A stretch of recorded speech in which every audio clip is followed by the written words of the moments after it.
Indian rail ഫാൻസിൻ്റെ ഏറ്റവും ഇഷ്ടപ്പെട്ട അത് റെയറായിട്ട് കണ്ടുവരുന്ന സാധനമാണ് നമ്മുടെ loco diesel engine.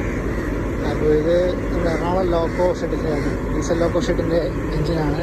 14642 diesel loco ആണ്. വേളാങ്കണ്ണി എറണാകുളം എക്സ്പ്രസ് ആണ്. ഇതിൽ കുറച്ച് കാലമായിട്ട് ഇപ്പോൾ ലോക്കോ ഷെഡ് ഓടുന്നത് നമ്മുടെ ഡീസൽ ലോക്കോ തന്നെയാണ് ഓടുന്നത്. പഴയ ആൽക്കോ എൻജിനാണ് ഓടിക്കൊണ്ടിരിക്കുന്നത്. ഇതൊക്കെ റെയറായിട്ട് കിട്ടുന്ന ഇതാണിപ്പോൾ കാണാൻ കിട്ടുന്ന റെയറാണ്. ഇപ്പോൾ നമ്മുടെ എൻജിനൊക്കെ എറണാകുളത്ത് സ്ഥിരമാണ്, ഇപ്പോൾ കാണാൻ പറ്റും. അവിടെ ലോക്കോ പഴയ സൗണ്ടൊക്കെ അടിപൊളിയാണ്, അത് കേൾക്കാനൊരു രസമാണ്.